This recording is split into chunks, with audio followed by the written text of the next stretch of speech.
Hey everyone, Effie here. Today I'm going to show you how I made these cards using our transformation stamp set and two stencils created with our SVG digital cut files. I will link all the products that I've used in this video, including the material that I used to create my own DIY stencil using our SVG cut files. So I've gone ahead and taped the stencils onto A2 size card panels using some purple tape, and now I'm just going to take some Decofoil Metallics gel and just kind of spread the gel onto my stencil and card panel using my Thermoweb Stencil Pal. So this stencil pal is really great because it's nice and wide and you're able to get some nice great smooth coverage. When my jar was completely full, I was able to just kind of spoon some of that gel out using the corner of my stencil pal. But now that I've used about a third of the jar, I'm just going to use a spatula to kind of scoop some of it up and apply some to my stencil pal or directly onto my stencil and card panel. Once I was satisfied with the amount of coverage with this gel, I peeled off the stencils and then set the panels aside to dry completely. And I also made sure to put the stencils and all the tools that I use with the gel in the sink, and I cleaned everything off because you don't want the gel to dry off on your tools. So next I heat embossed the transformation butterfly onto some watercolor paper with some gold embossing powder, and now I'm just going to do some watercoloring with Spectrum Noir sparkle pens. I'm going to start off with the fixed sparkle pen on this bloom, and I'm going to put down a little bit of that sparkle pen ink onto the inner portions of my floral petals, and then I'll blend that color out. So now I'm going to have a really nice base layer of this fig marker. I'm using the sparkle pen to put down the ink or pigment, and then I'll use a fine tip water brush to blend that color out.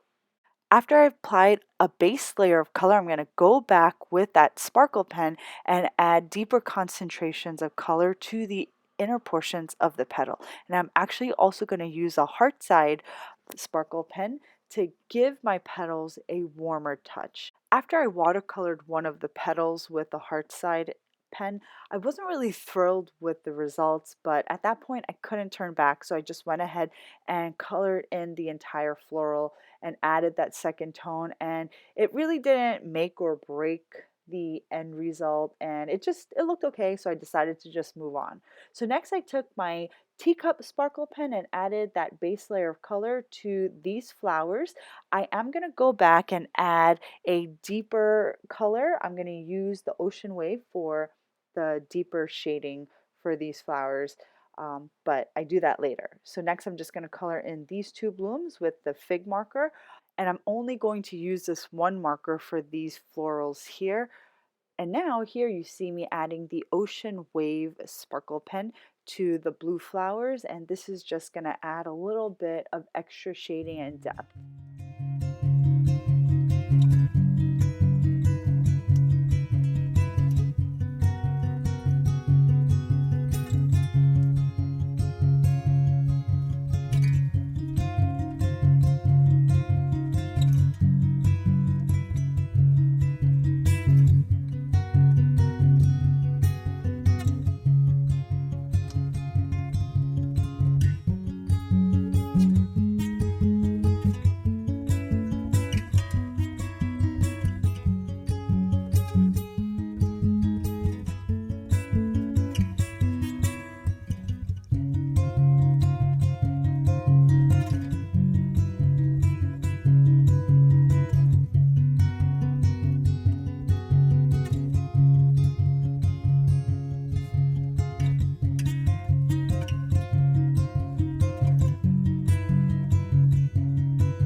Once I finish watercoloring, I'm going to take the coordinating die for a transformation stamp set and just die cut this beautiful transformation hybrid image. At this point, my two stenciled panels are dry or mostly dry, and I'm just going to adhere them onto two side folding A2 card bases. I created a stitched rectangular panel off camera using our double stitch rectangles large die collection. I just adhered this right on top of the diagonal stripe panel. Then I popped up both butterflies. Next, I chose two birthday sentiments from our birthday sentiment strip printable. This is a PDF printable that you can purchase from our digital shop. I had already pre-printed this file onto some cardstock, trim them into strips, and then I just have them ready to use. So I just created fishtail banners at the end of my strips, and then I popped them up onto my card. For this sentiment strip, I added a glittered accent piece right behind the strip for a little bit of interest. Lastly, I'm just going to add some of our matte black sequins in mixed sizes onto both cards, and I just added them in visual triangles around my panels. And my cards are now complete.